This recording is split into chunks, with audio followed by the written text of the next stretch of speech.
Mayor, the meeting is yours. We already, okay. Thank you. Good evening, everyone. Certainly want to welcome you to the Benton Town Council meeting for this February 18th. And we always start our meeting off with a roll call, so if you would please. Councilmember Lyles. Here. Councilmember McCarty. Here. Vice Mayor Mullins. Here. Councilmember Stovall. Here. Mayor Gross. Here. Those are complicated questions. Evidently. Here in the town of Benton, we use a moment of silence so that everyone can pray or meditate as they see fit. During your thoughts and prayers, if you would keep this community, this country, and certainly this council meeting in your thoughts and prayers, we would appreciate it. And we will stand for that. And while we're standing, we'll have the Pledge of Allegiance by none other than Councilmember Lyles. I'll take care of it. All right. Thanks for staying for that.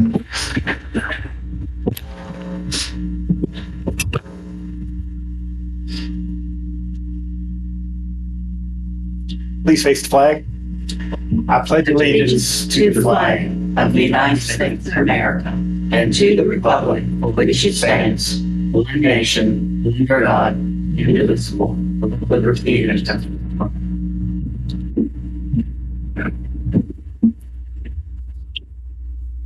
Okay. Again, thank you folks for being here on this snowy day eve, right? So next we'll move to community events. Councilmember McCarty usually takes care of that. Yes, we've got several events here. March the 10th, there will be a blood drive in the town of Benton Chambers, which is here from 10 a.m. to 2 p.m. March the 12th, there's a lunch and learn Okies funeral service from 12 to 1 p.m. at the Charles Hill Center. March the 25th, the Seniors Services Expo from 10 to 2 will be at the William Byrd Middle School. And April the 9th, another lunch and learn with Debbie Custer from 12 to 1 at the Charles Hill Senior Center. April the 19th, we have our much in demand shred event from 9 a.m. to 12 p.m. at the Municipal Building parking lot. And then May the 26th, the town offices will be closed in observance. Okay. And we encourage you to use, to visit all of the many restaurants and entertainment venues that we have, such as Rosie's, Lancelot, Twin Creeks, Benton Bowling, Defy Gravity. For more information, you can visit these venues' websites or social media. And for more information on everything that's happening in Benton, please visit the In Benton Facebook page and don't forget to like and share, please. And just one more other note. The reason why the events are in different areas this year than they may have been last year is because we're working on our beautiful war memorial. Yeah. So if I went through that too fast, I'll be glad to repeat it. But these events will be at different venues this year. So, but they will still be top-notch, everything that we've always provided for you. All right, thanks. So the blood center will be here in council chambers. Correct. Okay. Yeah, there's occasionally bloodletting here in council chambers. So. Yeah. All right, with that, we'll move on to some council activities. Vice Mayor Mullins. Yes, sir. Going back to January 23rd, myself and Councilmember McCarty, and I think Councilmember Lyles was there too, at the, we attended the Chamber Casino Night. On February 13th, Council members McCarty and Lyles attended the Community Development Committee meeting. And February 18th, which is today, Mayor Gross and Councilmember Stovall attended the Finance Committee meeting. We did.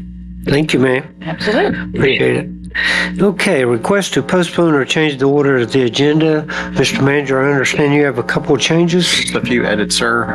If you could remove items 1 and 2 under the consent agenda. Okay. And then I'd also like to add a new item 0 or O, which for a closed session. And then that would make the adjournment the new item P. All right. Thank you, sir. Councilmember Lyles has the details of the closed session. He'll motion us into that later and explain the details. Great deal. Thank you. Thank you. Thank you very much. And also, I'd like to add one item under awards and introductions. So several changes. Council, any objections to those changes? No. All righty. Hearing none, we will proceed. As a matter of fact, we'll proceed to the consent agenda. You can see there's a couple items there concerning some monies for scrap metal and insurance claims, a couple of different insurance claims. Are there any other changes or additions to the consent agenda? Mr. Mayor, I'll move consent agenda. All right.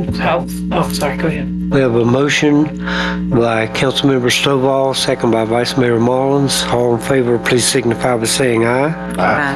Those opposed, same sign. All right, we'll move on to our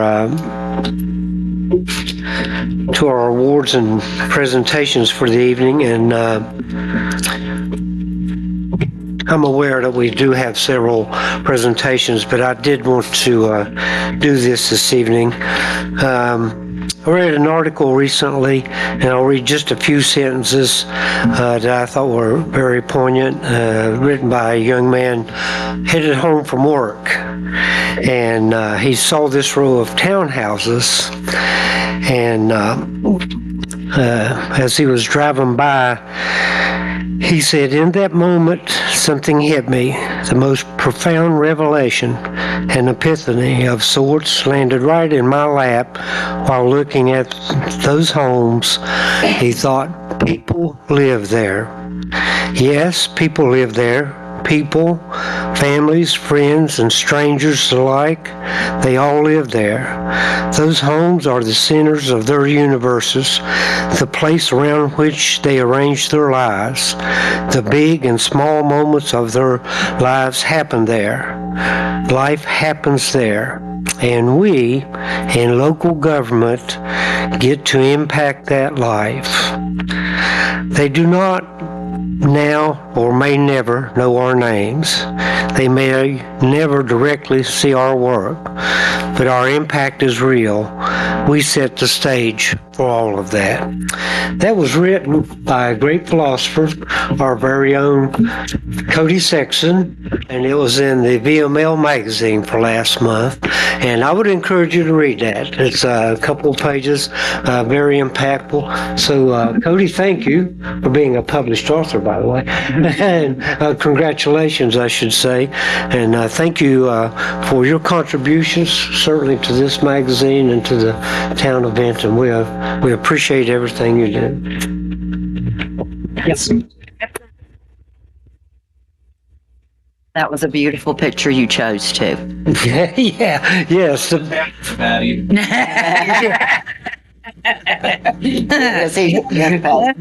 pictures, one of them and one of the town. You guys take your choice there, which one you're talking. So do you remember writing that, or is that long ago? You recognize? Did you recognize it as soon as he said that? Yay. Okay, all right. Well, thank you for everything. All right. And with that, I'd like to move on to our first recognition for tonight. If you folks from Roses would come up, I would appreciate that. We have a certificate we would like to present to you. And I guess I can come down there. This is a certificate. These guys. Hey, Joe. All right. It says, congratulations to Rosie on being recognized for their continued support of community organizations. And this was extended the Convention Town Council and the town staff in February 2020. So I just want to briefly but sincerely thank you guys for everything you're doing in our community.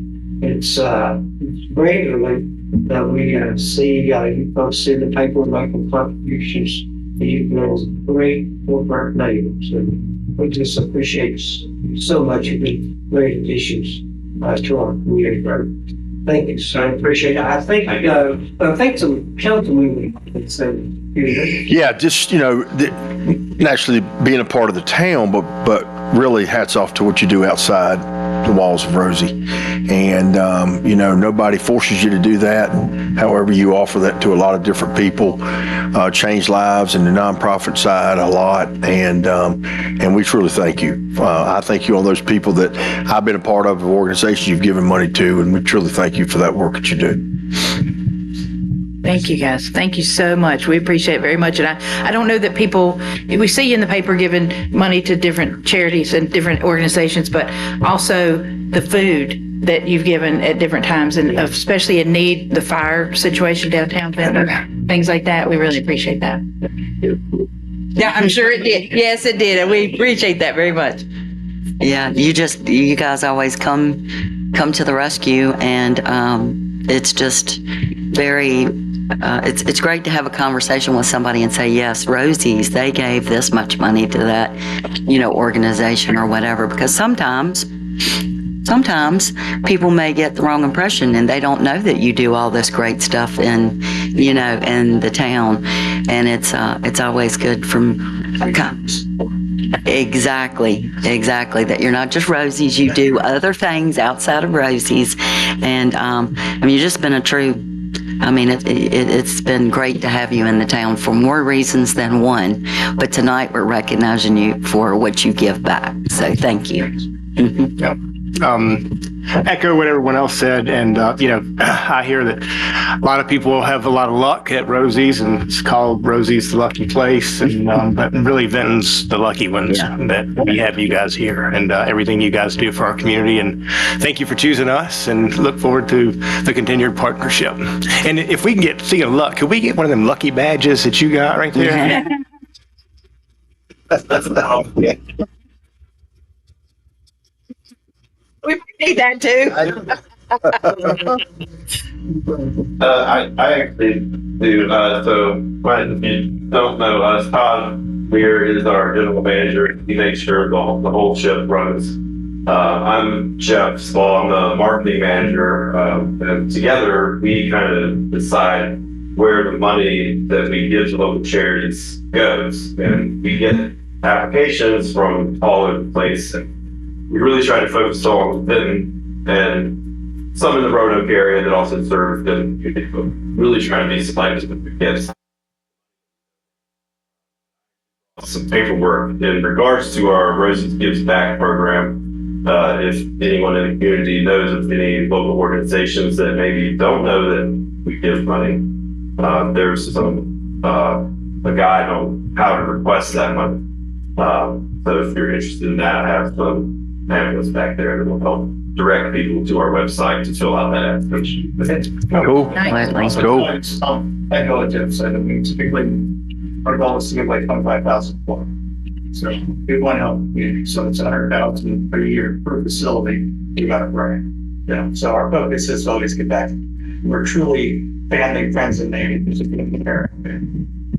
And we see a lot in that. This usually, we appreciate it. To me, this is one of my favorite parts of the job, figuring out where that money's going. It's a lot of fun. It's good to do something different like that. I understand that. This is one of my favorite. Can you do this up here? Or okay. Short gun, no?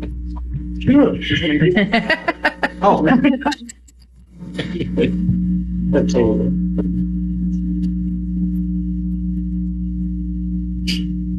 Thank you. Thank you a lot. Appreciate it. Thanks a lot, man. Good to see you.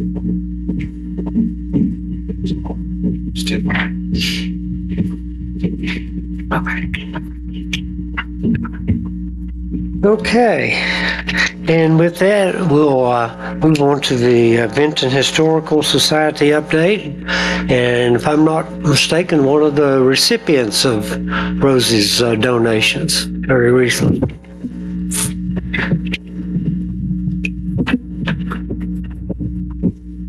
Hello, I'm Mary Beth Lehman with the Vinton Historical Society and the current president of the Historical Society, at least until June. And The Vinton Historical Society received a Rosie's grant of $5,000 on January the 14th, and we certainly appreciate that. They've been supportive before, and we were delighted to be able to receive a grant again. It will help us tremendously with the efforts that we have going on. And on behalf of the officers, the board of directors, our volunteers and visitors of the Vinton History Museum, and we operate as the Vinton Historical Society, I'd like to express thanks and appreciation to the Vinton Town Council and the citizens for their seemingly endless support of efforts preserving the past of Vinton, East Roanoke County, and surrounding communities, and also contributing to our future understanding of our past to improve planning for today and the days to come. We maintain frequent contact with folks who are extremely interested in history, and usually about 52 hours a month we are open. This past month might have been affected a little bit by the weather, but even this past Monday we stayed open when a lot of areas were closed, and we had visitors from outside of the community to come and visit. I mean, they called ahead and said, I want to make sure someone's going to be there. So it's important for us to try to be open on those days of Monday, Wednesday, Friday each week, and the first Saturday of each month. Also, we have 2 Facebook pages. We have the museum page and we have the Memories and History page. Last month we had 41,185 views, I guess you'd say. And then for the museum page, 21,896. We currently have 2,700 followers on the museum page and 6,000 members on the Memories page. And we have a lot of interaction on that Memories page. We share a lot of photos and stories, and people like to respond and comment, and it's interesting. You know, they add to the history, and they have a viewpoint that sometimes we don't even know about, so they can share history. We sincerely appreciate their interaction. And also, another way we reach out is through articles that our staff and short-term interns work on. And Debbie Adams helps with the Vinton Messenger. She's over here. She helps tremendously in getting those in the Vinton Messenger. Again, we have feedback from those, and it also attracts visitors to the museum. We have a little free library box on the front sidewalk. We have a lot of interaction with that. Usually about 2,500 books are donated on an annual basis. I would say at least that many. And what we can't use, then we surplus and share with other charitable groups. We continue planning and conducting traditional and new events. We had the holiday open house, fundraising yard sale, Christmas in August, an online auction sale, a book signing featuring Dr. Kimberly Horn. And she grew up here in Vinton. She has a wonderful new book out. We had a watermelon social downtown. We participated in the downtown Vinton Trick or Treat and the Vinton Fall Festival. Also, the volunteers organized and decorated a whimsical tree for the Hotel Roanoke Fashions for Evergreens. And we had hundreds of Santa Clauses on that tree. A lot of them were donated. And our theme was, yes, Virginia's Blue Ridge, there is a Santa Claus. And I'm proud to say we took 3rd place, honorable mention in the public voting. That's out of 31 trees. And the total that was raised with all the donations from all the trees was $11,201.05. That was a record number. I think previously it's been maybe in the 6,000 range, so that was outstanding, and I'm sure they'll put it to good use in the community. Upcoming events include the first Saturday in March, we'll have the National Unplugged Day book giveaway. We're a little bit early on that because it falls just nationally a few days later, but we're going to go ahead and hand out children's books that day. And in April, we'll have Volunteer Recognition Month. Also in April, as part of the Dogwood Festival, we are going to be fortunate to have Karen Herdman, who's organizing Native American walking tours along the Glade Creek Greenway. This is on April 25th and 26th. Karen is Native American, and she grew up in Vinton, graduated from Byrd. She's wonderful at research, and she and others have researched that area, and there is significant evidence of Native American community that existed there. So that's going to be really interesting to have daytime tours on the 25th, and then there'll be a couple on the 26th. Also, May will recognize National Preservation Month with highlights, and there'll be more information coming forth. We continue to secure outside funding through charitable foundations, including like Rosie's, and we certainly appreciate their Rosie's Community Give Back program. Also, I'd like to highlight that the Historical Society took on the task of fundraising for our Rising to New Heights Cargo Accessibility Lift campaign that kicked off April 22nd. And there's several folks that were involved in the fundraising, and that includes Judy Cunningham, Julie Huckabee, Dale Ellis, Doug Sowers, Deanna Gordon, Debbie Cooper, Annabelle Teague, and myself. And currently, from individuals and businesses, we raised $29,771.51, which I think was pretty outstanding in about 6 months to raise that amount of funds. We were just ecstatic when we heard from the community foundation serving Western Virginia. They presented us with a check of $42,380 towards the LIFT program. And I have to give credit to Judy Cunningham for her help, Debbie Pitts. I'm sure if Debbie was physically able, she would be here to be supportive of that, but she's been having physical challenges. But her early work on that, Fayula with the planning office, with the town of Vinton, also facilitated helping with the grant when we had to update it. And she's a wonderful grant writer.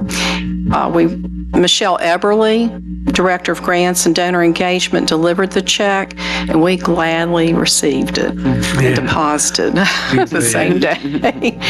The money is designated for the purchase and installation of a cargo accessibility lift, and that will enable greater access to the second floor of the Vinton History Museum.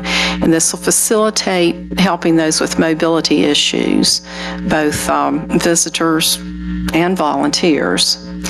And of course, we are very, very appreciative of the town and y'all's commitment to the project and upcoming contribution. Also, we're very, very glad to have on board and just appreciate his support, Jamie Hurt, who will be the project manager for this for the capital improvements project.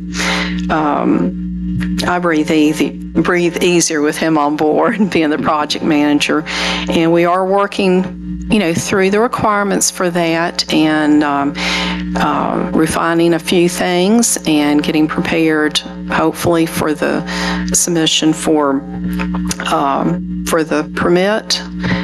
We've already been in touch with Roanoke County building official, and things are progressing nicely with the project. Great. So again, thank y'all so much for your support. Well, thank you, Mary Beth. Pardon me, Mrs. President, but we appreciate the work that you folks do as volunteers. I know Randy, a lot of folks very active over there. And I just think we're very fortunate to have all of you folks in town working on that project. It's an amazing place, and I don't think many towns this size has a history museum like that. So very proud of what you guys are doing. And it's 35 years. Yeah. April 22nd, of 24. Celebrated 35 years, so I think that's pretty amazing. Volunteer organization, sustained that, and it's neat. It's like a beehive over there, seeing people volunteering and working on projects in all different ways. So we always welcome additional volunteers, always. Well, thank you. Please tell everyone we really appreciate what they're doing. I'll be glad to do that. Thank you. Take care. Thank you. Thank you. Thank you. Nice presentation. Yes, very nice. Okay, next we're going to talk about real estate tax assessment. Our good friend Mr. Fay is here this evening and has support, I see. Yes. Good evening, Mr. Mayor, members of the council. We have about 46,300 parcels in the county, including the town of Vinton. Have a staff of 8 appraisers and 3 support staff. And tonight, Carrie Jefferdini came along. She's our assistant director and a real important part of our team. She really oversees the residential section of our office.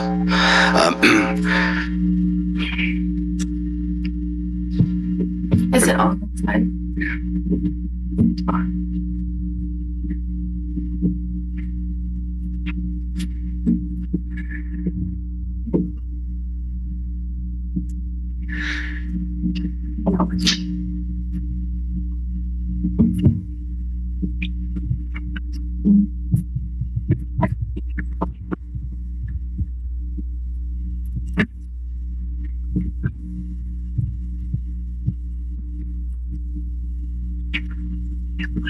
Earlier result, but I'm sorry.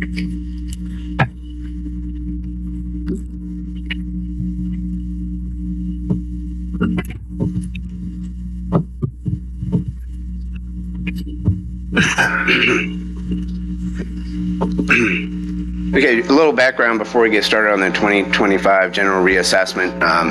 Roanoke County appraises all properties annually. Assessments are effective January 1st of each year. Reassessment notices are mailed to property owners for briefing to the board in January. That occurred this year, January 15th. The Code of Virginia states that we reassess at 100% of fair market value. The real estate staff are responsible for identifying, locating, estimating the value of properties within the county for tax purposes. The citizens who buy and sell real estate in the open market establish values by how much they're willing to offer and accept for individual properties. County real estate assessors evaluate these transactions and value properties equitably within similar surrounding properties. There's differences that exist between individual properties and between neighborhoods across the county. Real estate values have increased significantly at the local, regional, and national levels, and most of this is due to limited supply. The mortgage rates have come down a little bit. They're just below 7%. Of course, they were more favorable in years previous, but our 30-year fixed rate has just dropped below 7%. This is the 2025 real estate reassessment breakdown of residential and commercial properties, and it also shows what the assessment increase is attributed to. So this is countywide here. This is 8% increase in residential, almost 3% commercial, for a total increase of 7.5 or 7.47%. As always in Roanoke County, 89% of that is in the residential market value increase. This is the town of Vinton. So the overall increase is 6.8%, 7.2 in commercial, and just under 5 and commercial, 7.2 in residential. And here again, most of the market value increases or most of the increase was attributed to market value. This shows assessment growth with inflation. The green line indicates the inflation. In years past, we're pretty steady along with inflation, dropped a little bit 19 and 20, and then inflation was above real estate values up until 2022. And then with limited supply of homes, you can see the values continue to rise and quite a bit higher than inflation, with small decreases here now last 2 years from the previous peak in 2023. This is the town of Vinton, pretty much the same, following the same path. History of sales in Roanoke County, going back 10 years, shows the number of qualified sales. Those are sales that we call market value indicators, meaning we're excluding sales such as foreclosures and divorce sales. These qualified sales are, like I said, indicators of market value. There are 952 sales. The green line indicates foreclosures. Foreclosures really dropped off during the pandemic. There was forbearance programs that slowed foreclosures down. So there was a little uptick in 23. Those were on mortgage companies getting some of those forbearance program foreclosures off their books, and then drop back down to 9 for this year. And in town of Vinton, number of sales really dropped off in the number of sales. And a lot of that has to do with affordability, lack of supply.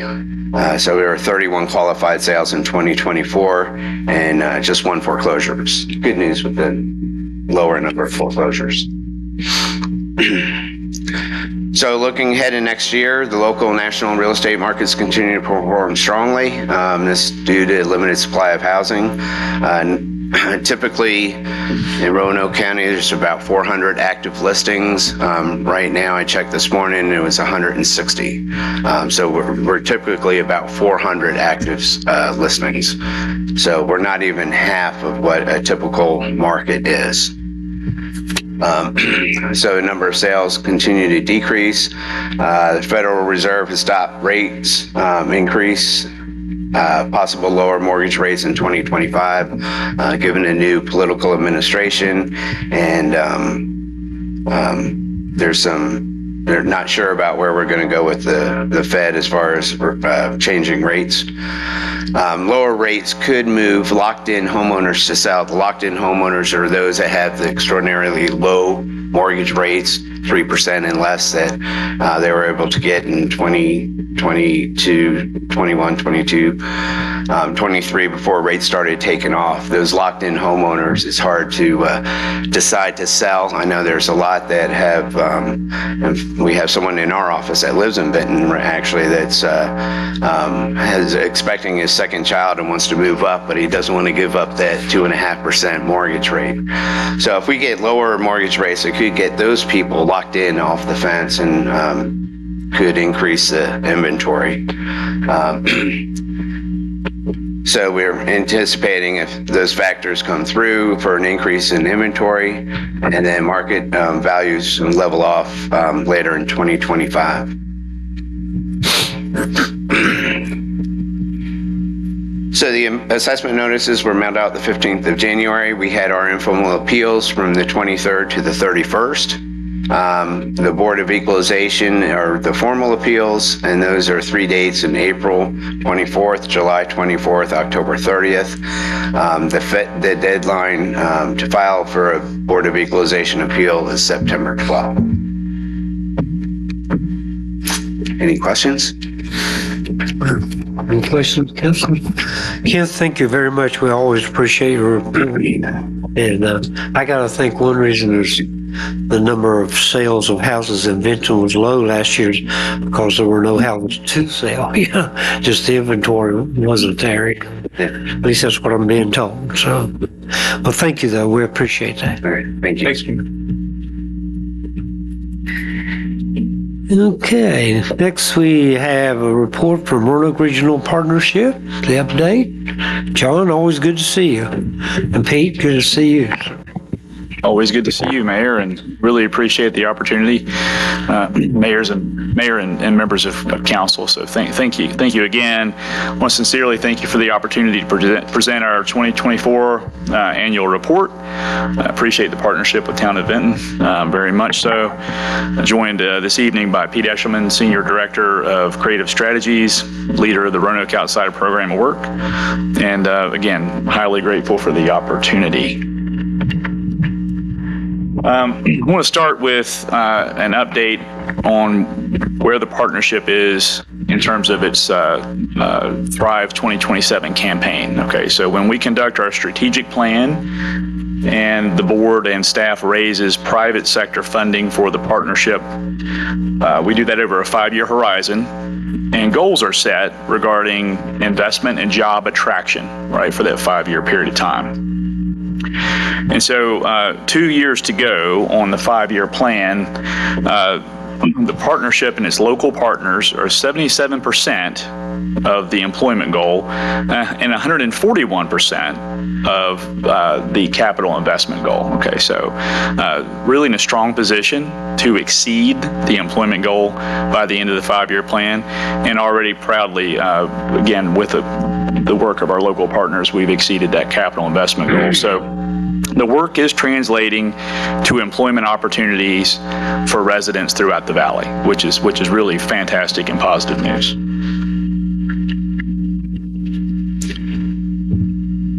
The projects announced last year represent $265 million of new economic activity throughout the region. And the major economic sectors here that are benefiting are both manufacturing and healthcare. So the projects announced will lead to growth in both these areas, directly in the manufacturing area and indirectly through the spending of wages in healthcare, because those two are actually the leading contributors to our regional economy. Last year, the partnership opened 527 opportunity files, which represents a record for the region. The picture is from a presentation that we gave at Virginia Economic Development Partnership. There are key partners, along with our local governments. About a third of our project opportunities are generated by the Virginia Economic Development Partnership, and about 2/3 of those opportunities are generated by the Roanoke Regional Partnership and its local partners. So you'll note they're all wearing some very nifty sweatshirts. Okay. We make sure they remember us and they know about the opportunities in the region. There you go. I like it. In terms of the results last year, there were 7 successful projects announced, okay? And in total, they represent 390 jobs and $161.5 million in new capital investment. That involved an expansion of Mack Trucks, a new location of Amazon, an expansion of Tiny Cargo Company. I'll just take a minute to talk about Tiny Cargo. That is the first commercialized manufacturing product to grow out of the Virginia Tech Life Science Research in this region. So a real milestone for the region. And that moved into a small industrial building in the city of Roanoke. But I think it's a signal for the opportunity that is ahead that can grow out of Fralin Biomedical Research Institute. Shrewd Outdoors is an addition to our outdoor portfolio. Manufacturing archery product, third generation kind of machine shop, family owned business, and they started making a product for Olympian archers, and they've turned that into an outdoor kind of brand. Supported Goodwill Industries of the Valleys with their project on Melrose. Of course, Homestead Creamery, everyone knows their product, I hope, and I think we all enjoy it. A small capital investment there of about $2.5 million. And then Universal, which together with Mack represent our regional strength in the automotive cluster. So Universal manufactures a product for Volvo. But all told, about nearly 400 jobs, new jobs coming to the John, region. excuse me for just a quick moment. Sure. For the council members who may not be aware, could you just expand a little bit on Tiny Cargo?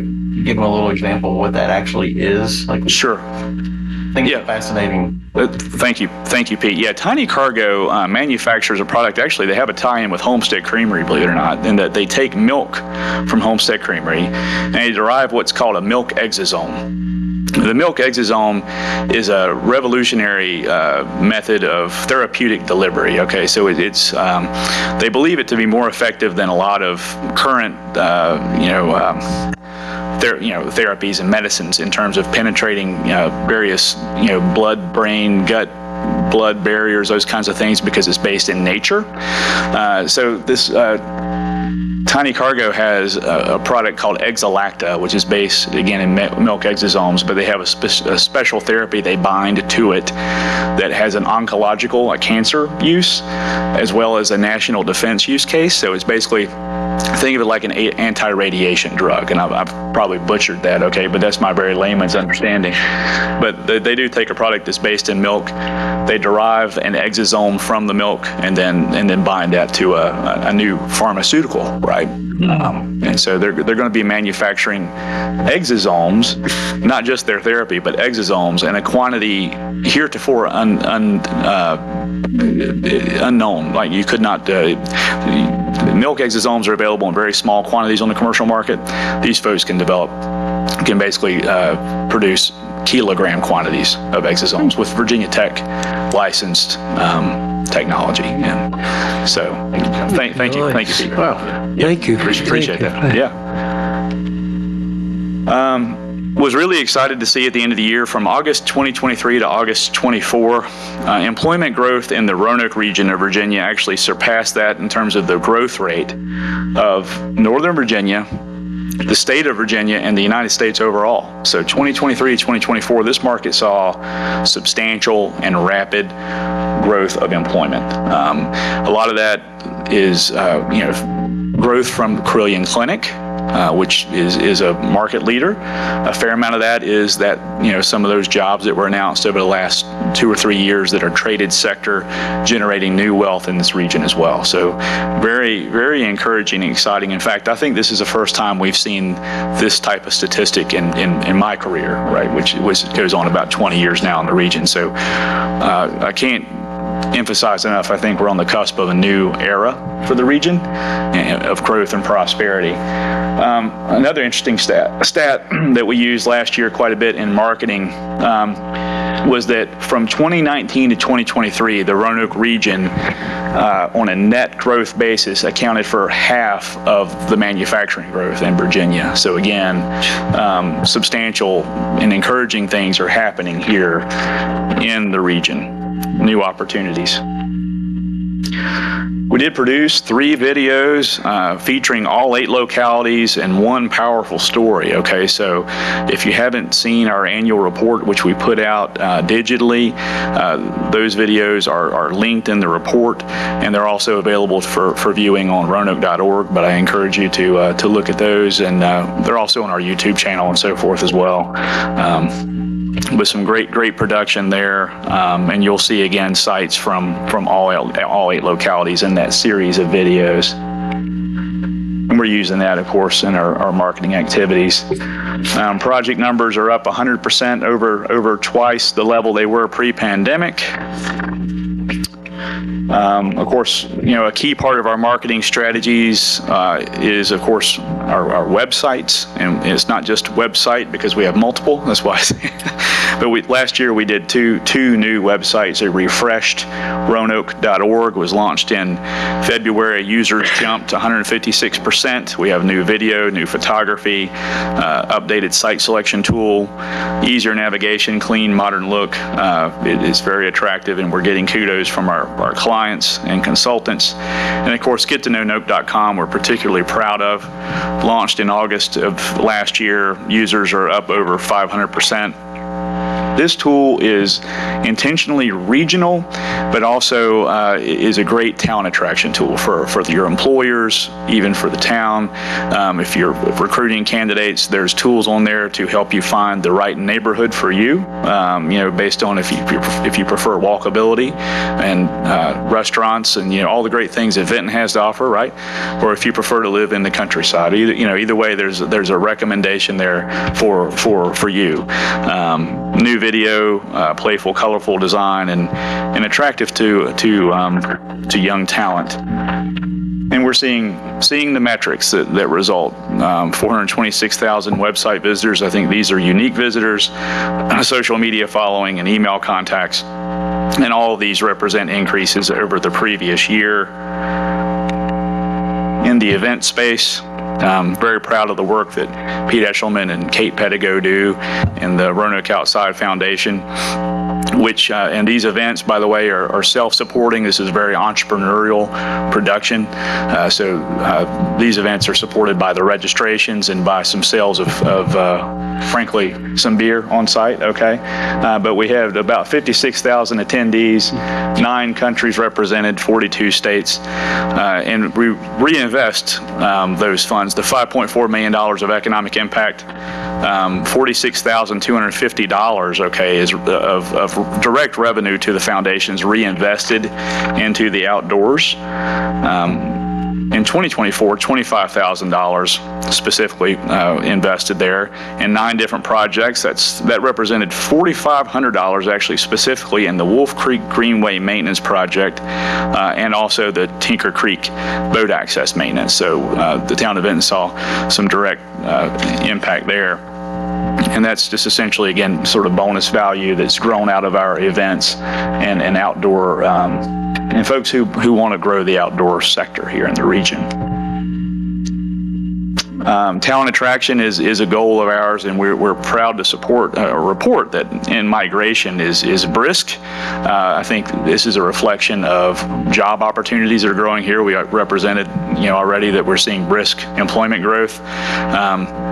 We're at record levels of employment, and that is drawing in folks who want to live here. It's an attractive place to live.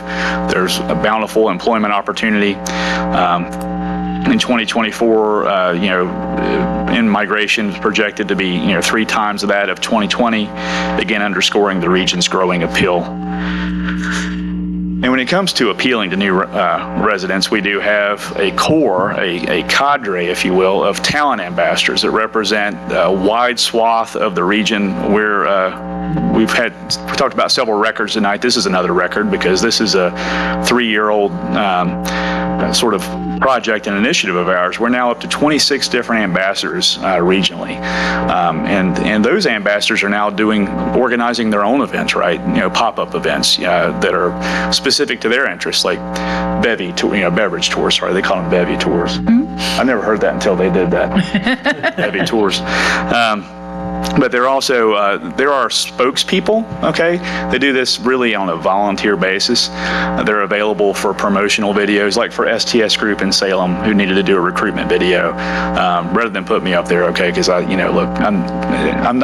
don't convey the young message, okay? So we get the talent ambassadors, and we get several of them, and it's effective.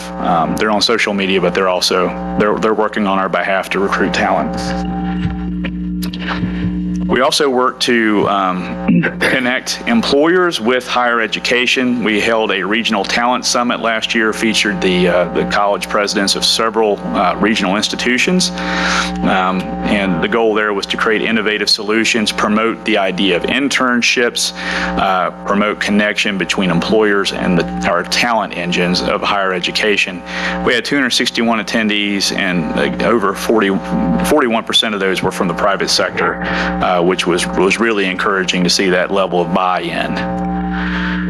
Of course, we like to practice what we preach at the partnership, 3 interns, okay? I mean, that, you know, we want to bring the youth in, and we're doing the hard work of hosting those interns and benefiting from that youthful energy in our own work and messaging.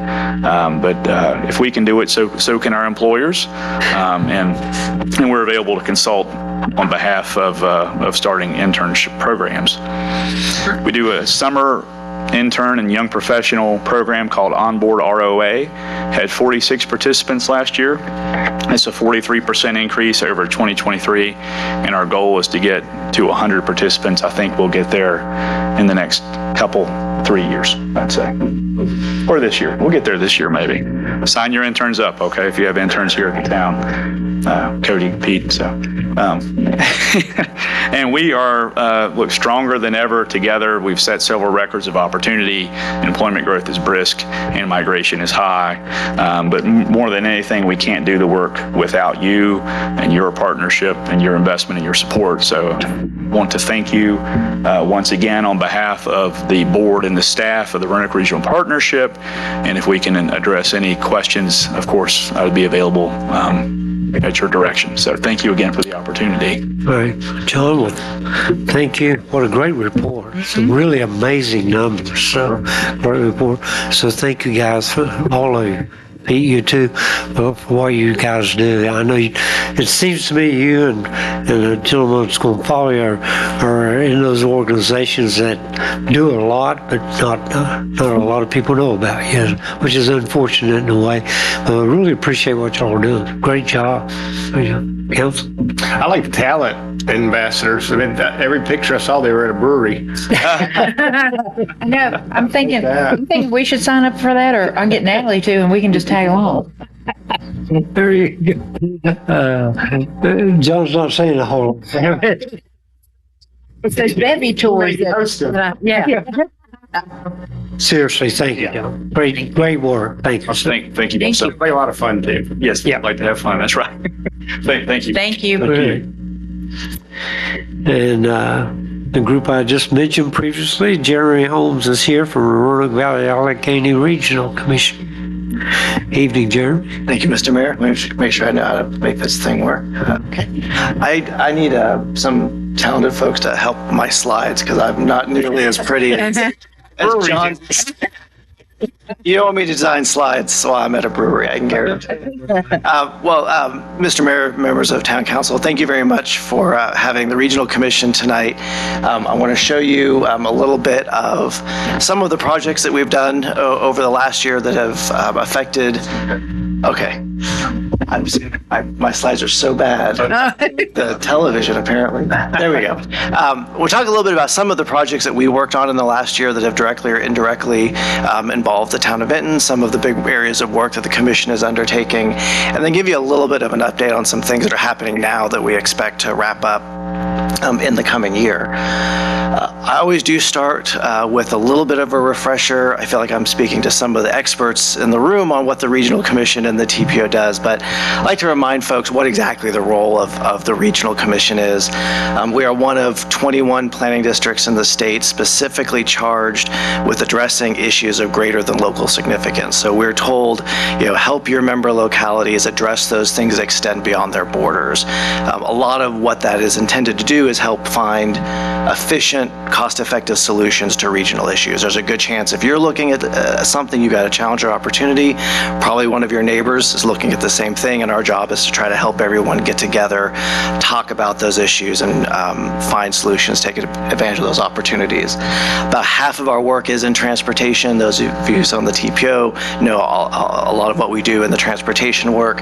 We also work in housing, community development, economic development, opioid crisis response. So a lot of areas of work because there's a lot of things that cross those jurisdictional boundaries, and we'll highlight a couple of those things shortly. I do like to point out we're a pretty good investment, I think. For every dollar that we bring in local dues, we leverage that against $11 in state, federal, and other resources that we get to reinvest right back into our region, whether that is subsidizing affordable housing construction, building greenways, developing regional transportation plans. all that money does come back to our area. And you hear me say we a lot. I don't just mean the regional commission staff, though I think we do have excellent regional commission staff. I do mean you. We can't get this work done at the commission without the participation of our commissioners and our policy board members on the TPO. So I do always like to thank Mayor Gross and Mr. Peters for their participation at the commission, Mr. Lyles and Mr. Stovall for your participation in the TPO. We need you at that table, speaking with your friends and neighbors, but also helping us and our staff understand the challenges and opportunities that you're facing as a locality. So I'm going to just highlight three areas that I think highlight the breadth of the work that we undertake at the Commission. One is our recent completion of an EV infrastructure plan. We actually wrapped this up in September.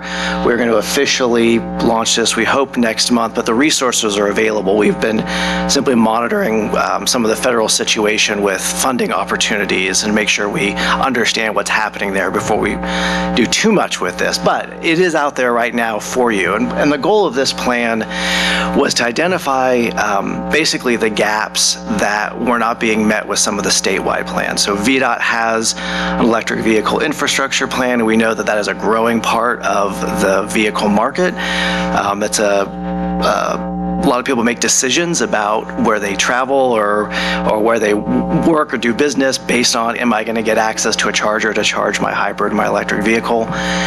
VDOT's work was very much focused on 81 and 64. What we wanted to make sure was that the communities outside of those immediate corridors, if you weren't a Sheetz or a Buc-ee's or something like that that was looking at infrastructure, that we had some plans in place that helped our small towns and rural communities take advantage of this change in the market. One of the big drivers of this, of course, is if you're charging a vehicle, you're probably waiting at least 20 to 30 minutes. This isn't a 45-second fill up your car and leave. That's a great opportunity to have someone come visit your downtown, eat at a restaurant, go shopping. So our focus on this was identifying opportunities for infrastructure that also dovetailed into economic development. So this is a snapshot of a map, for example, from Vinton, from that report that highlights some of the key areas that we think are good opportunities for charging infrastructure. What the plan will do is it'll help you know where the technology is going, things like what your grid needs to do to be able to support the infrastructure, land use policies, and just things to help you as a locality make decisions that are appropriate for what you want to see out of this market. So this is available. Our staff can help now if you want to look at some of these opportunities or get access to the plan, but we're hoping to officially launch it at the TPO in March. Another area I want to talk about is our work with the Roanoke-Blacksburg Regional Airport. This dovetails really well with some of what Mr. Hull was talking about with the growth and innovation economy and business support.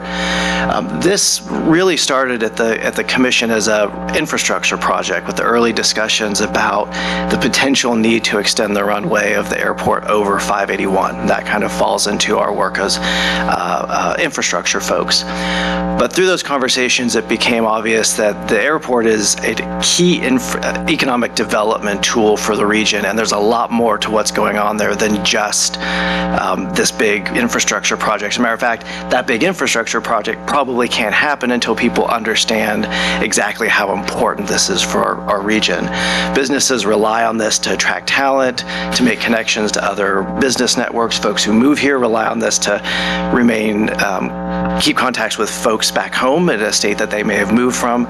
So providing as much direct air service as possible and more and better service is really key to the region. So we've incorporated this as a piece of our economic development strategy. I'll talk more about that plan in a minute. But we're also trying to do kind of boots on the ground fact finding. And so what this photo of is we organized a leadership trip to Raleigh-Durham International Airport last November. I got to drive a minivan full of elected officials for 3 hours each way.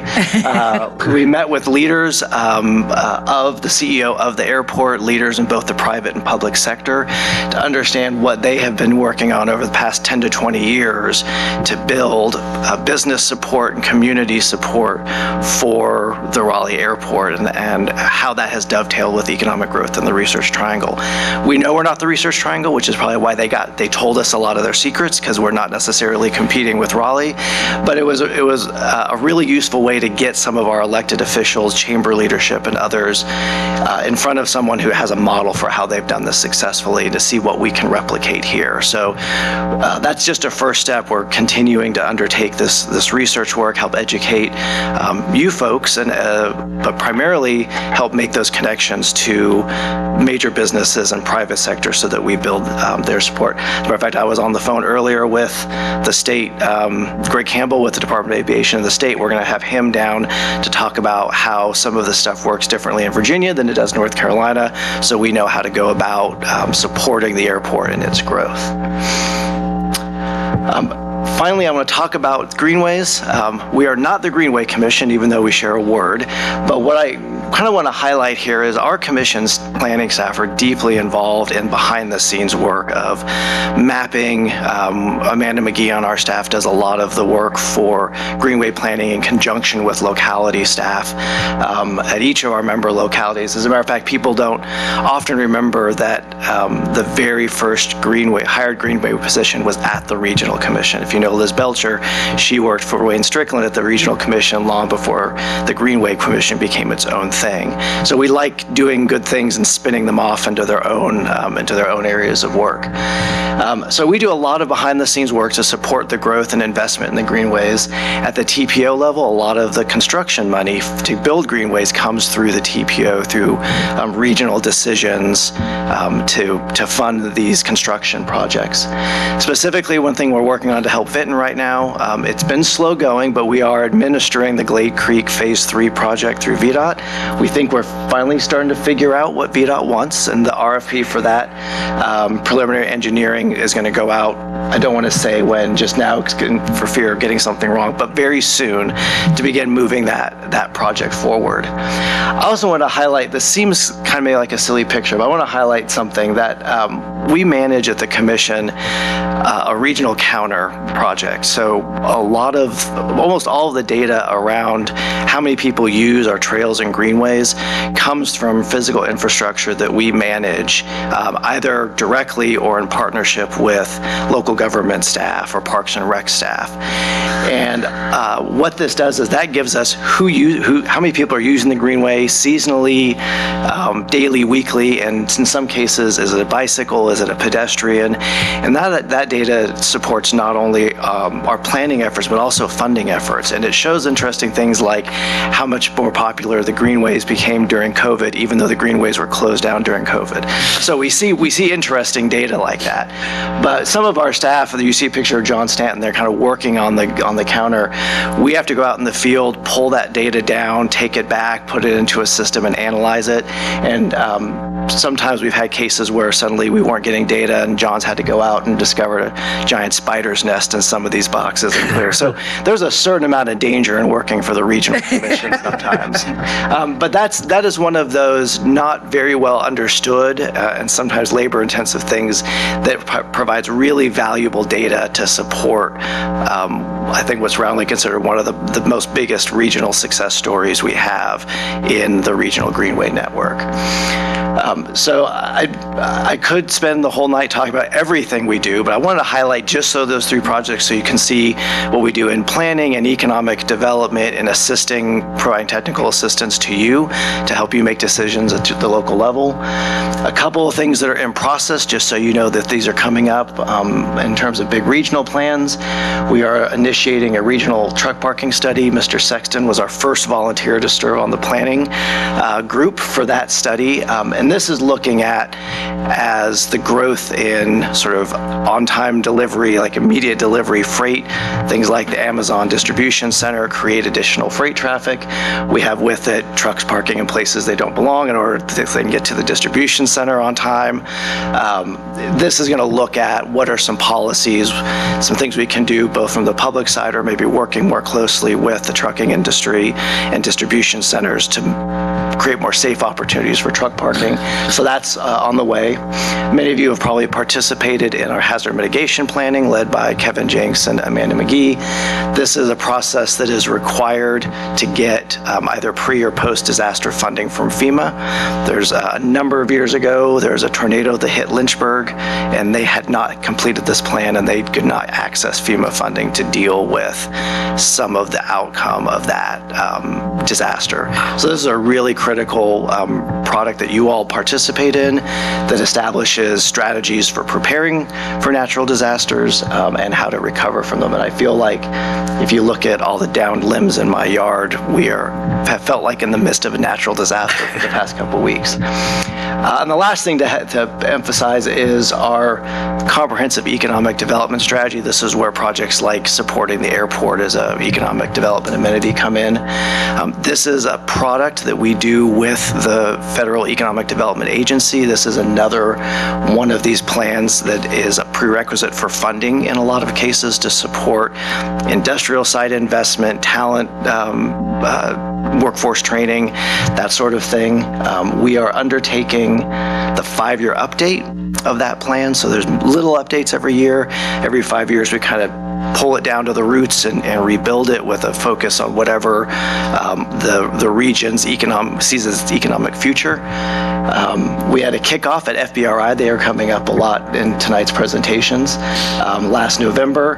And one of the really key things that we're looking at this year, driven very much by Mr. Paul Mahoney from Roanoke County Board of Supervisors, is an emphasis on project funding and prioritizing our current list of about 143 priority projects down into something that is more actionable and really has a measurable impact. So things like not just the airport, but what are specific features of the airport that we might need, and what federal agencies will fund those things to go ahead and move those towards implementation. So that plan will wrap up in June, and we'll begin the project prioritization. And this is it'll be a good opportunity for, what are some of Vinton's key priorities, how do we get those into the plan, how do we get those competitive, and then move them towards funding through not just EDA, even though this is an EDA plan, but USDA, EPA, any number of other federal agencies who use this as a document for potential funding. So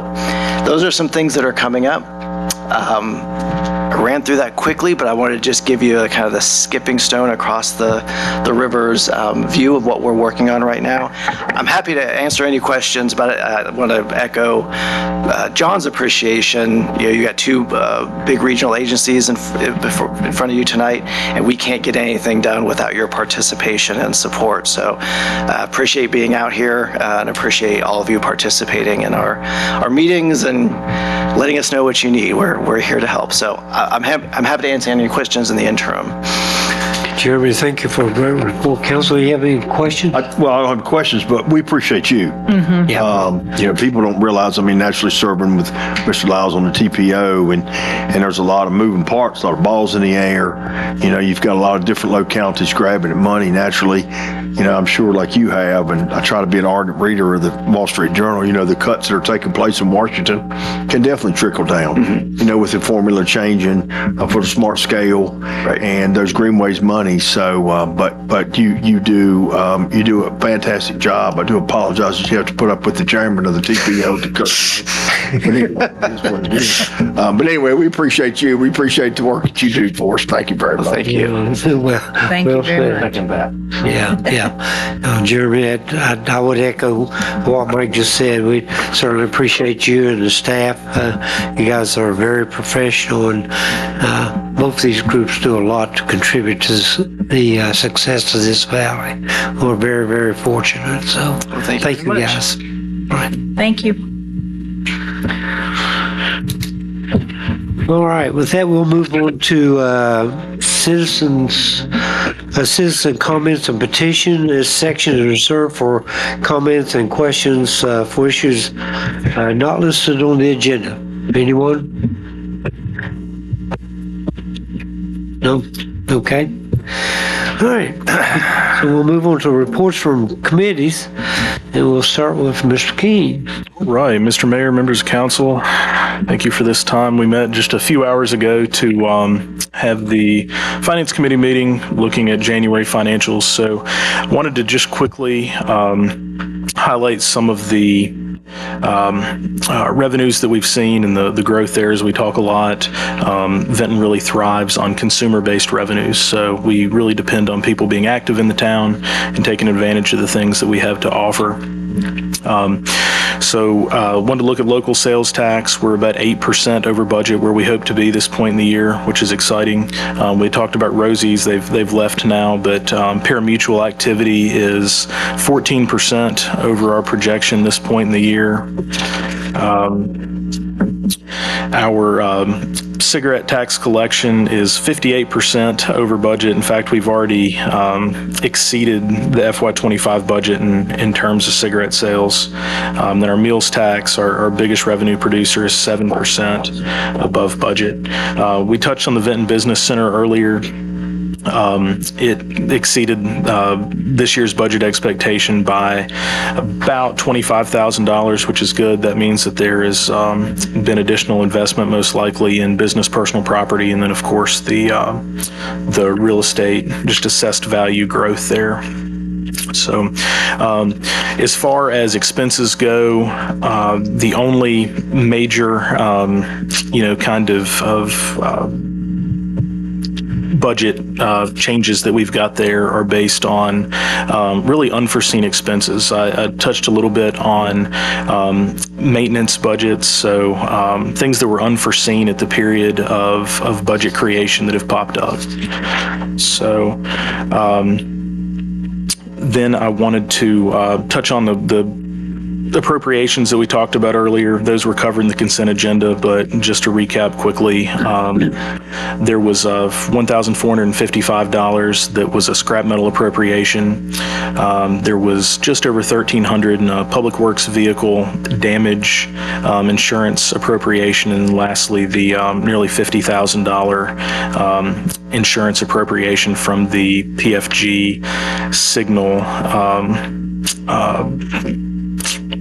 collision that happened with a vehicle. Wanted to move forward. We talked last month about our Tyler integration to HR and payroll. That was still an ongoing process. I believe into we're now into our February payrolls, and this system is fully up and running. We're still pairing it with our legacy ACS payroll system just to make sure that deductions and things are matching. But we're happy to say that we are fully into our new HR payroll system, which has really been a tremendous achievement. It goes kind of hand in hand with our financial system, which we implemented last year. So excited to have that on board. And then lastly, we had looked at the our budget timeline. So obviously earlier this evening, we had Ken Fay speak about the real estate assessments. We'll be adopting tax rates in the first April meeting. There will be a manager's budget presented at the first May meeting, a public hearing on the FY26 budget at the second May meeting, and then we hope to adopt at the first June meeting. And that just about covers the Finance Committee meeting. Does anybody have any questions? Council, any questions or comments? Like to come visit us and like to smoke when they do it. Pretty much what you get from that, don't you? Keep it coming. Keep it coming. Yes. There aren't any other questions. I'd entertain any movement on the financial statements for January 31st. I'll make a motion. I'll second. Okay. We have a motion to accept the financial report. A second. All in favor, please signify by saying aye. Yeah. Those opposed, same sign. Okay. Thank you, sir. We appreciate that report. Thank you. Very good, as usual. Nathan, your turn. Yes. I understand you got a briefing for us this evening? Sir, good evening, Mr. Mayor, members of council. The council report on the CDC meeting that happened last Thursday. So for economic development projects, we talked about 7 Walnut Avenue, the EPA Brownfield grant money that's currently being spent on the structural analysis and environmental assessment of that property. We spoke on we talked about the Gish Mill redevelopment project and the recent VBAF grant of $500,000 that we received. And we were one of 5 projects in the whole state of Virginia to obtain that grant fund. So really happy to get that from the Virginia Economic Development Partnership. And that keeps the project on budget and on track to hopefully be completed by what we're projecting June of 2026. So Good job. the hotel project, site plans are going to be submitted soon, and building plans. So that project is moving forward. And then also we talked about the downtown fire block properties. And that was for Econ. That was the Econ Dev project updates. We spoke about the bright light ordinance adoption, which was adopted by council last year, and how to go about enforcing the use of or using that ordinance in enforcement action. We talked about safety and homelessness issues and on along our greenways and particular neighborhoods in the town of Benton. And the police are going to be working on a new trespassing ordinance and helping to assist them with enforcing bar orders and giving the police an extra tool to help with trespassing issues on private and public property. We discussed the War Memorial renovation status and on the same area. We also talked about the multi-generational community park update. That equipment will be delivered soon. So you'll start seeing that equipment being delivered and installed eventually when it gets a little warmer.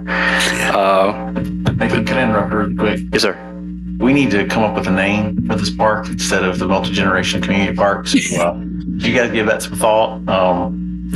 We'll start polling you in the future, but we need to come up with an official name. I agree. Please proceed. Yes.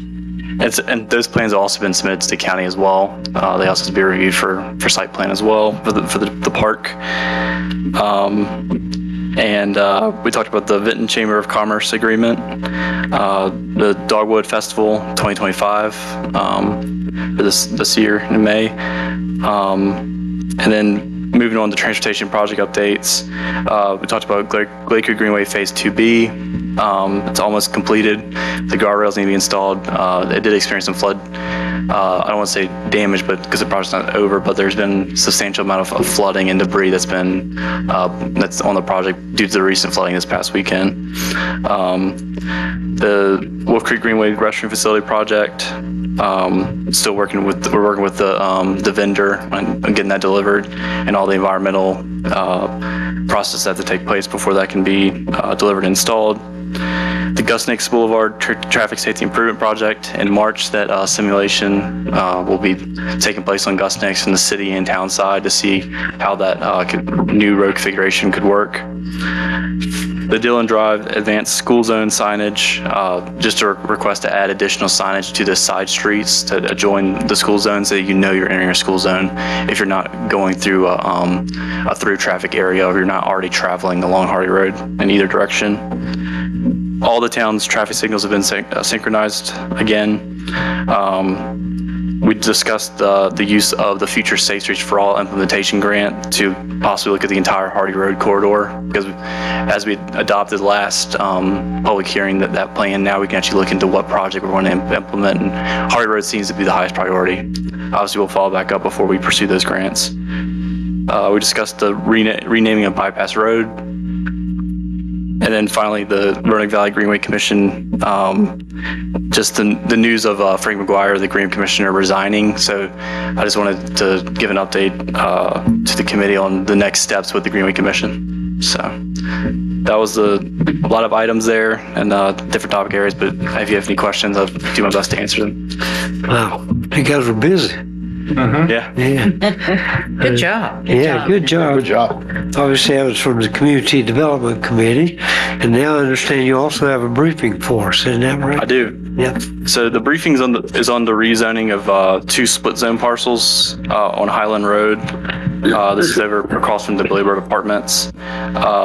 These portions, the specific rezoning will take place on the portions of the property that are currently zoned R2, and the petitioner, Winter Properties Partnership LLP, is petitioning to rezone the portions of the property from R2 to M1 limited industrial.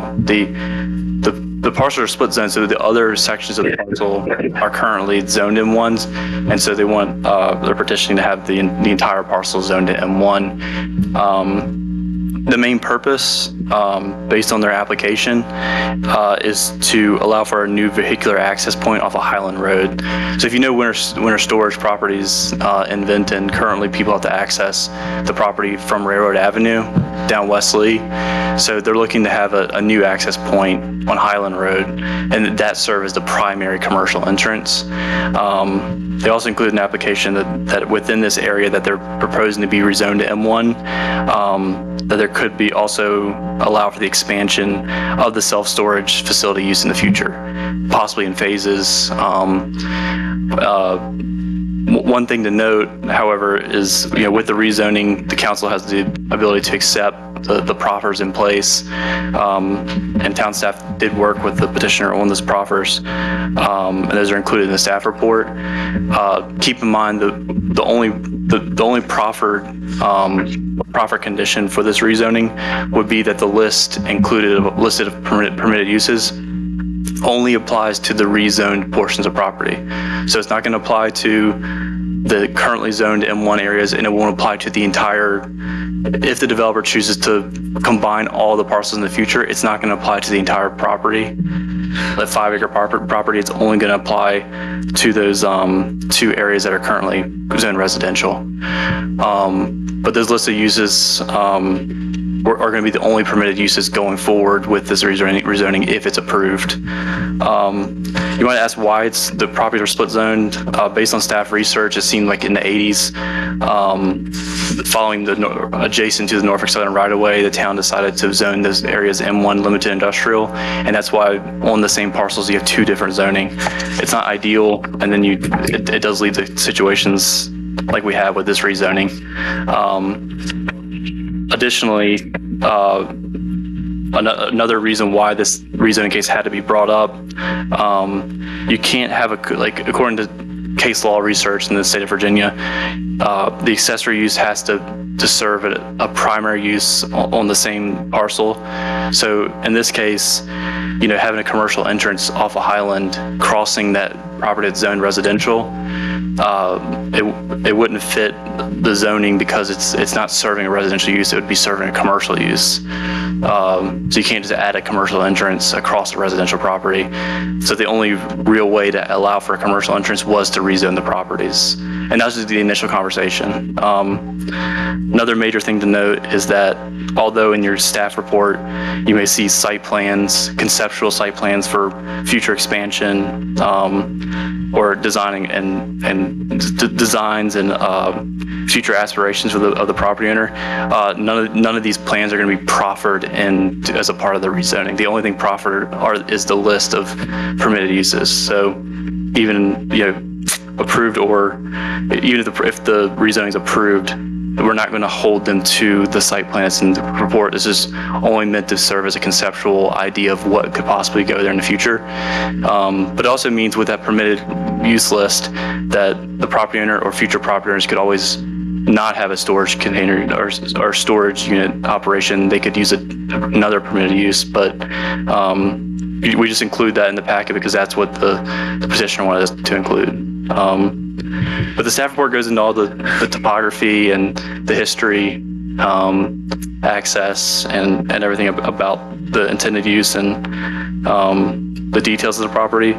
But I just wanted you all to know of all the major details and also just the nuances around why this even had to be rezoned to serve this purpose and what the proffers would be tied to, specifically with these 2 areas. So this is the briefing. We'll have the Plan Commission meeting on Thursday and public hearing, and then on March 4th, we'll come back to council, to you all, and have the public hearing and vote on the rezoning case. Great. Are there any questions? Nathan, can I just ask, will it affect the adjacent properties in any way currently? Good question. That's a great question. Thanks. And the one thing I also want to stress is that all the current zoning rules will apply if they choose to develop, which include buffering, like buffer yards. So if you look on that map, the areas are still going to be zoned residential around it, and there's going to have to be a buffer yard with landscaping to help with like noise and aesthetics. They'll have to meet setbacks. They'll have to meet all the stormwater requirements. They'll have to meet all this current requirements. And the reason I emphasize buffering and landscaping, like that section of the code, because that specific code is meant to mitigate effects of industrial to residential, commercial to and different types of uses. So, obviously with the rezoning and conditions, the conditions or not conditions, the proffers are meant to mitigate impact as much as possible, and to address potential impacts to properties. So it's something to consider. But all of our zoning ordinance rules will apply in this situation with the buffer yards and screening requirements. Okay. Thank you. But it is a good point, because obviously there will be an increase of traffic off Highland Road that currently isn't. But with the storage facility, it doesn't generate too much. Right. It doesn't generate a lot of traffic. It's not a high traffic impact use. Yeah. Okay. Thank you. Yeah, great point. Way to go. Any other questions, comments? Nope. Good job, Nathan. Thank you. Thank you. Thank you very much. Thank you, Nathan. Appreciate it. Okay, with that, we'll move on to our items that require action. Chief Drummond, did you want to talk about the resolution concerning the extraterritorial arrest agreement? Yes, sir. Big words. Very briefly, this agreement's been in place since 2013. The four originating agencies being Vinton, Roanoke City, Roanoke County, City of Salem, that gave law enforcement powers to those localities to conduct law enforcement operations, helps us with a lot of the regional partnerships. What this amendment is addressing is the growth and demand in mental health services. Blue Ridge Behavioral is expanding the services to Hollins Avenue. They've completely restructured and refurbished the facility up there to operate 24/7. So Blue Ridge Behavioral's region serves Craig County, Botetourt, to include the four agencies I just mentioned and the sheriff's offices. In order to operate in 24/7 capacity, we're going to need a lot more resources. So these law enforcement agencies will be in partnership with the extraterritorial arrest agreement to be able to come into Roanoke to be able to help us with mental health services. That's a very brief. Very good, though. Good job. Yeah, got to the bottom line. Thank you, sir. One of the night. We went from 4 hours to basically a 24/7 operation, so tremendous growth. Obviously, you need help for that. Yeah, great. Thank you, sir. Council, any comments or questions? I just have to say, when I first read this earlier in the week or the weekend, I was like, extraterrestrial. What do we do? What? I get it now. We're good. Yeah. I fumbled it. I know. I struggled with that. All right. If there are no questions, we'll entertain a motion. I move to adopt the resolution approving the amended and restated extraterritorial arrest agreement and authorizing the town manager to execute it. All right. All right, we have motion by Vice Mayor Moreland, second by Councilman Stovall. Please call the roll. Councilmember Lyles? Yes. Councilmember McCarty? Yes. Vice Mayor Mullins? Yes. Councilmember Stovall? Yes. Mayor Gross? Yes. All right, passes. It's all yours, sir. Thank you, Mayor, members of council. You do have before you this evening a resolution to authorize the purchase, acquisition of the property formerly known as DR Music. This was the property that was unfortunately lost in a fire on July 2nd, 2022. We've been working with the owners since the fire occurred, helping them with conceptual planning, helping them with options on the property. They've recently approached the town that they wanted to consider selling the property.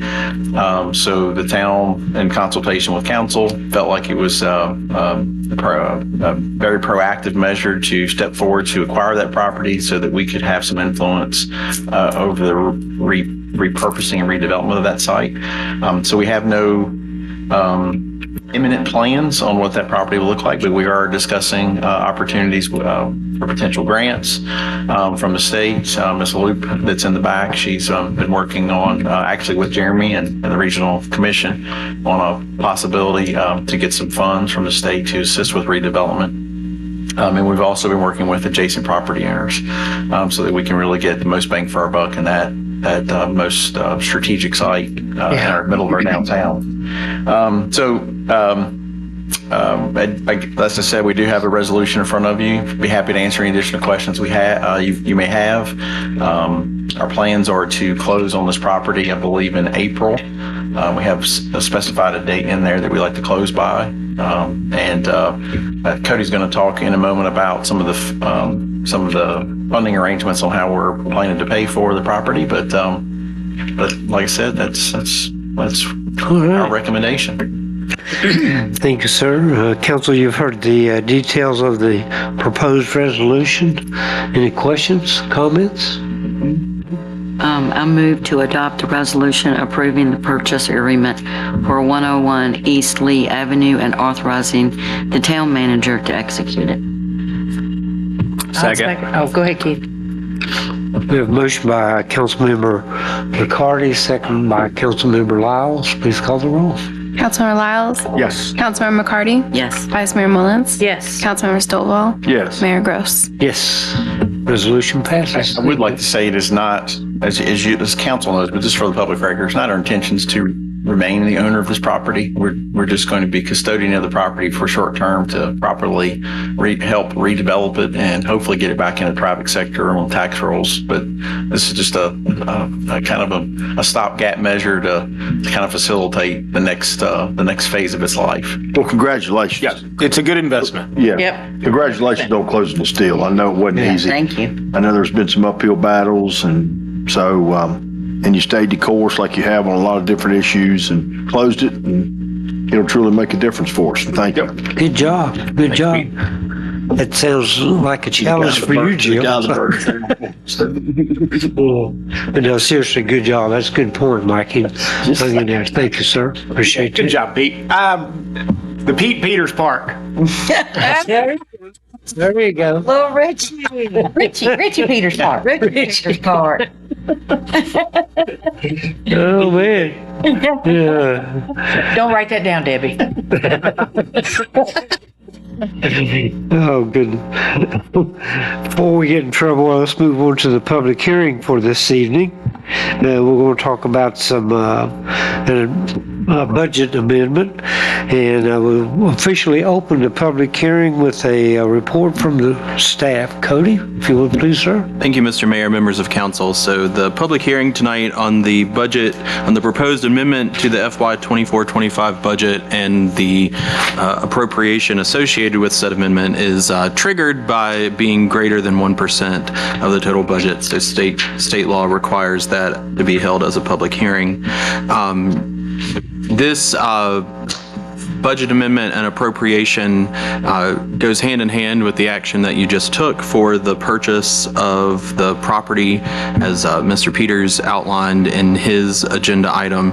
So what this does is this will amend the budget in the capital fund, since it is a purchase of real property, and appropriate the $200,000 for the purchase of that property. I would note that the reason we are having to do this amendment and the appropriation is that this amount of money was not originally budgeted when the budget was developed back about this time last year. However, I would also note that the money for this appropriation is coming from interest earnings on the funds, the investment funds in the capital fund. So it is essentially, it's a win-win in regard to the budget. So this was thanks to the high rate environment and the funds that we hold in investments, we're essentially able to make this purchase without any hit to or any drawdown of those investment funds. So if you have any questions, be happy to answer them. Thank you, sir. Any comments from the public? Not too many. With that, we'll close the council, you got any questions or comments? No? It's amazing that we are paying for this with Cigarette money. Interest. Interest money. Yeah. Yeah. I agree. I was amazed when, Yeah. when Cody told that. That's certainly,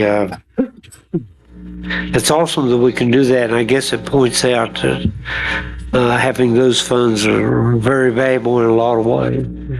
Yeah, it's appropriate as investments that also as interest, and now we've made an investment with them that will pay off in the future. You bet. Be a bigger investment later. Yes, exactly right. Well said. Okay, with that, we'll officially close the public hearing. And Council, you have before you the resolution that you just heard described? Yes. Okay. I'll move. One of you. I moved to adopt the resolution authorizing the budget amendment and appropriation. Okay, thank you. And I'll second. We have a motion by Councilmember Lyles, second by Councilmember McCarty. Please call the roll. Councilmember Lyles? Yes. Councilmember McCarty? Yes. Vice Mayor Mullins? Yes. Councilmember Stovall? Yes. Mayor Gross? Yes. All right, thank you.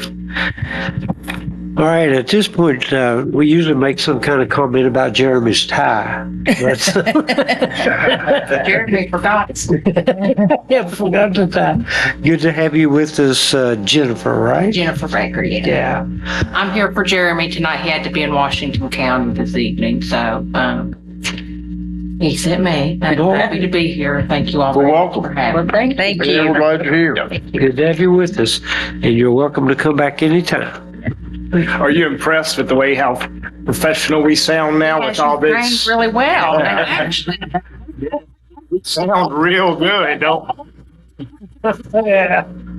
I will throw this out though. I'm also a resident of Benton. I moved here in April, so from further southwest Virginia, Russell County, and just moved up here last year.